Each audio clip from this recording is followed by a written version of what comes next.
Hi నమస్తే, welcome to my channel. మొన్న తెలంగాణ హైకోర్టులో రామోజీరావు గారి కేసు విచారణ సందర్భంగా AP government and Telangana government కలిసి ఒక వాళ్ళ ఆన్సర్ అయితే పడేశారు. దానిలో రామోజీరావు గారు ఇప్పుడు లేరు కాబట్టి మార్గదర్శి చేసిన ఆర్థిక అవకతవకలు, అక్రమంగా డిపాజిట్లు స్వీకరించటం, వీటికి సంబంధించిన విషయంలో ఇప్పుడున్న మార్గదర్శి ఆయన వారసుడు ఎవరైతే కిరణ్ ఉన్నారో ఆయన మీద క్రిమినల్ కేసు ప్రొసీడింగ్స్ జరగాల్సిన అవసరం లేదు.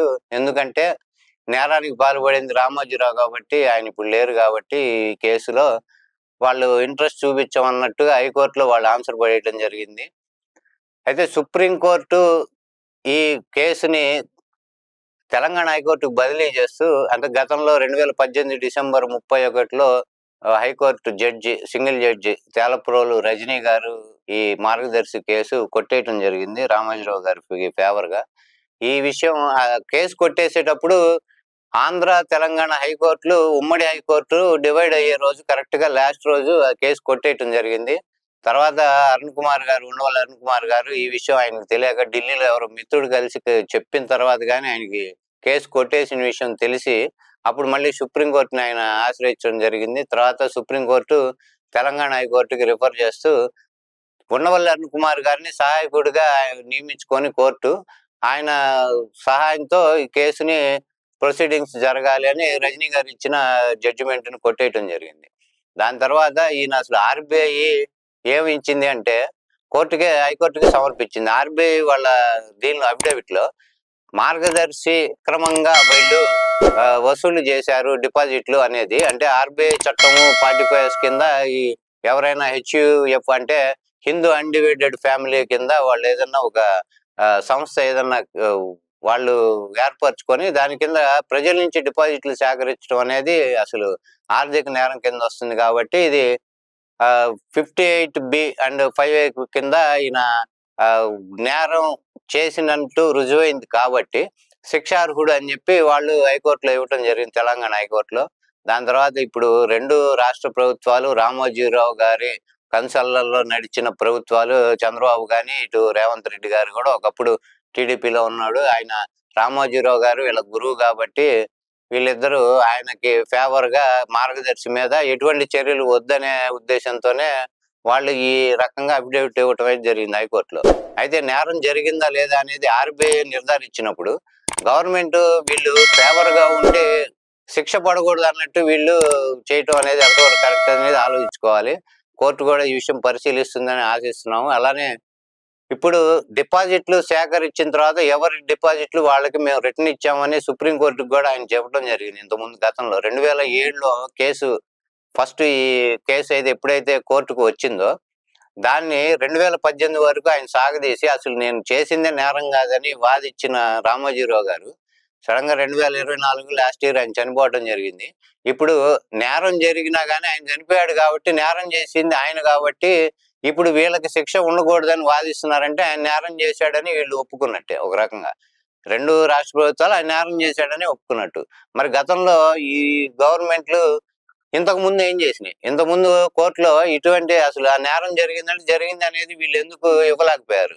ఇన్నాళ్ళు ఆచారం చేసిన తర్వాత 2007 నుంచి ఇప్పటి వరకు ఈ కేసు జరిగి ఇప్పుడు ఆయన చనిపోయాడు కాబట్టి ఇక కేసు లేదు, కేసు కొట్టేయమన్నట్టు వీళ్ళు ప్రవర్తించడం. ఆయన రామోజీరావు గారు కూడా గవర్నమెంట్ తారుమారు చేయటం, 95లో ఎన్టీ రామారావుని చంద్రబాబు నాయుడు వెన్నుపోటుతో దింపేసిన తర్వాత దానికి రామోజీరావే బ్యాకింగ్ ఉండి చంద్రబాబు సీఎం చేయటానికి రామోజీరావే ప్రధాన కారకుడు కాబట్టి చంద్రబాబుకి ఆయన రాజగురు కాబట్టి మార్గదర్శి అక్రమాలు చంద్రబాబుకి కనబడవు కాబట్టి కనబడిన రాజగురు కోపం వస్తుంది కాబట్టి ఇప్పటి వరకు ఆ కేసులో ఎటువంటి ముందడుగు వేయకుండా జరగకుండానే ఆయన చాలా కాలం పాపం వాళ్ళు జరిపించారు ఈ కేసు రానియకుండా.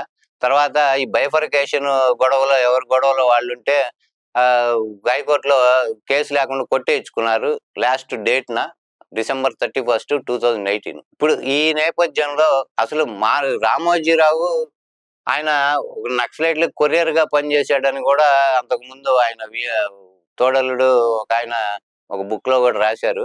ఆయన ప్రస్థానం అలా బిగిన్ అయ్యి ఇప్పుడు కోట్ల సామ్రాజ్యానికి అధిపతి అయ్యి ఈ రకంగా మార్గదర్శి ఒక ఇది పెట్టి అక్రమంగా డిపాజిట్లు స్వీకరించి వాళ్ళందరికీ రిటర్న్ మేము ఇచ్చేసాము ప్రజలకి ఆ డబ్బులు అని ఆయన చెప్పిన తర్వాత సుప్రీంకోర్టు కూడా అడిగింది. ఎవరెవరికి ఏమి ఇచ్చారో మొత్తం ఆ లిస్ట్ అంతా ఇవ్వమని అడిగితే ఆయన చనిపోకముందు ఆయన మళ్ళీ దానికి ఏమంటే ఎవరికి వాళ్ళకి ఇచ్చేసాం కాబట్టి మా దగ్గర ఏం లెక్కలు మేము ఎవరికి చూపించిన అవసరం లేదు అని చెప్పడం జరిగింది. కోర్టు దానికి ఒప్పుకోకుండా మొత్తం ఆ డీటెయిల్స్ గా ఉన్న ఆ మొత్తం ఆ డీటెయిల్డ్ పీడిఎఫ్ లో ఉన్న దీనిలో ఉన్న ఏ రూపంలో ఉన్నా కానీ అది సమర్పించమని అడగటం జరిగింది.